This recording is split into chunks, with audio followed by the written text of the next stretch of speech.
My name's John Palatella. Thank you, Emily, and to Park Street for having me. So we're going to talk about, we have a brand, we have our channel strategy, we've identified where we want to be, sort of now what, right? What states do we want to be in? Where do we want to begin? So for those of you who don't know, simplistically speaking, we have open states, we have control states, and we have franchised states. So you need to be very careful in where you choose to launch your brand, depending on where you perceive yourself to want to compete, because it can be very penal as you evolve, potentially. I see my friends from Breakthrough here in Nevada, for example, comes immediately to mind, right? I want to be in Vegas. I got a hot nightclub brand. Well, let's think that one through, because eventually you might not want to be with a distributor partner that's willing to take you when you're new, okay? So obviously, depending on where you are developmentally, those decisions become either easier or more difficult. Open states. Obviously, that's a little more simplistic, although within the open state environment, there are states like Texas where there's a Class B channel or a fourth tier for spirits, right? As an on-premise operator, for example, in Texas, you cannot buy spirits directly from the distributor. You have to buy it from a retailer who has a Class B license. So getting distribution in the on-premise in Texas is very, very challenging, okay? South Carolina would be another example of that. And then lastly, we have the control markets where, in essence, the local government is the distributor and the retail tier. Okay, so there are pros and cons to that channel. If you are lucky enough to get into a control state, you get immediate distribution across a very large swath of stores, for example. But you better be able to pull the brand through, or as Danny said, if you're DQ'd, it's the death penalty. It's very tough to recover, right?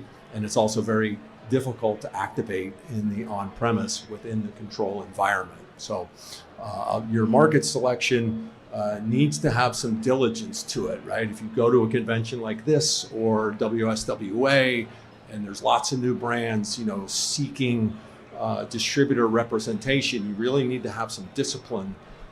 Again, based on where you want your brand to be and what state of evolution you are in when making distributor selections. Okay, so what are some of those distributor selections? Again, as some of the previous speakers have mentioned, there's the big boys, right? The Southern Glazers, the RNDC, Breakthrough, Johnson Brothers, that operate on a mostly national basis. And then there's regional operators like a Martinetti or an Empire that operates in Georgia and Tennessee and Colorado, or distributors that are powerhouses within their own state, like Allied Beverage in New Jersey or Fedway, etc. There's also importers that act as their distributor in some markets also. Frederick Wildman's an example of that. Palm Bay Imports, Mexcor, right, where they're both an importer and a distributor. You can self-distribute, as Felipe mentioned, via Park Street, or you can go the e-commerce route entirely. And there's pros and cons to all of those models, but it becomes a resource allocation game. So spend some time, selecting where you want to be and who you want to be with. Again, horses for courses, so to speak. Right? At certain periods in development of your brand, you may need to shift gears. So here's some brief rationale on why to partner with a distributor. Well, market access and expansion. Okay, a couple questions you need to ask yourself. Does my distributor partner in a particular market cover the accounts that I want to be in? Are they an authorized vendor of the accounts I want to be in? I've represented some brands that got national chain distribution, and our distributor in a particular state was not an authorized vendor of that particular chain. Now what, right? Do they have the resources to cover the on-premise? I worked with another brand as an example that was in California that had 16 salespeople and 2 trucks covering the entire state. Well, how am I supposed to program a brand to attain 1,000 points of distribution in the on-premise with those kind of resources at my distributor? It's impossible, right? They're not able to cover the landscape that I want to be in. So these are all questions you need to ask yourself in making distributor decisions. Obviously, supply chain and logistics, they're experts at that, right? They're as good as FedEx and UPS. Cost efficiency, okay? A good distributor takes a lot of burden off your plate in terms of inventory management, freight, warehousing, etc. Regulatory compliance. The U.S. is obviously the most complex market in the world in terms of every state has different laws and regulations that govern them, and distributors are great at that. Market insights, right? There's unbelievable data in our business, especially at a distributor that represents big portfolios. There's lots of software, sales nav and the like that can really give you detailed insights on where your competition lies and where you want to be. Brand visibility and promotion goes without saying, right? They're in the business of distribution.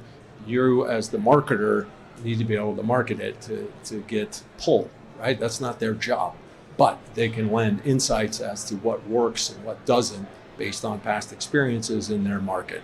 Okay, obviously efficient order fulfillment, right? They're great at servicing accounts. Remember the anecdotal story I told you, somebody only delivers twice a week to a market, and their warehouse was in Timbuktu.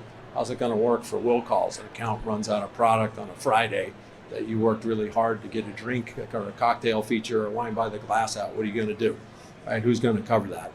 And they're also the distribution tier offers some degree of risk mitigation for your business model as well. Okay, so considerations, right? Does my distributor have in-depth knowledge of the marketplace? Okay, what other brands do they represent? Do they compete against mine? Are they in the same price point? Is that an advantage or a disadvantage? Okay, if a distributor has a really good portfolio, that means retailers have to see them to buy those products, right? If my distributor sells Tito's, they're going to be calling on every single account in America, right? So something to think. Again, account coverage. Are they calling on the universe of accounts that I aspire to be in? Very important. What's their track record and reputation, right? Ask the retailer. Are they good? Are they bad? Do they deliver on time? Are they good with billing? Are their salespeople good and reliable? Do they show up? Or are they phoning it in? Are they financially stable?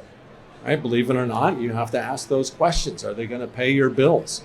Do they have the resources to invest with you? Are they able to commit dollars to a local marketing fund or split samples or incentives, distributor, salesperson incentives with you? Okay, marketing and promotion capabilities. Okay, we touched on that on the previous slides. In many instances, obviously, they're the local authority. They see all the other suppliers that have brands that are both successful and unsuccessful and can give you guidance on what to do and not to do. Technology and logistics, like I said, there's unbelievable data. Distributors in this day and age, especially the big ones, have bigger data than some of the official reporting agencies like Nielsen, because they sell all the brands to all the channels, right? So do they have good data that they can share with you on depletions and accounts sold and real-time inventories? Okay? Are they flexible? Can you write customized programming? Are they willing to think outside the box with your brand? Communication and transparency, obviously very, very important. Right? Are they transparent with discounting? Right? Or are they doing things to move your brand that may be detrimental to the integrity of it? Are they transparent with all of that? Okay. If you are lucky enough to get a bigger distributor or even a smaller one, many of them want contracts in this day and age, right? Is the contract process flexible? Is it mutually beneficial? Is it totally one-sided? Can you get out of it? What are the penalties to get out of it? Okay, so these are all things you need to think about. And lastly, and very, very importantly, what's the vibe with your distributor when you meet with them? Is it compatible? Is it relationship building? I can tell you from experience, I won't mention brands or distributors, but had the opportunity to make a big distributor selection in multiple markets where a couple of the bigger distributors both had a footprint, and that whole dynamic came into play, and we went a direction that was more amiable and hospitable in that direction, and never regretted it. So those things are very important. Sometimes the biggest one or what you perceive to be the best one may not be so.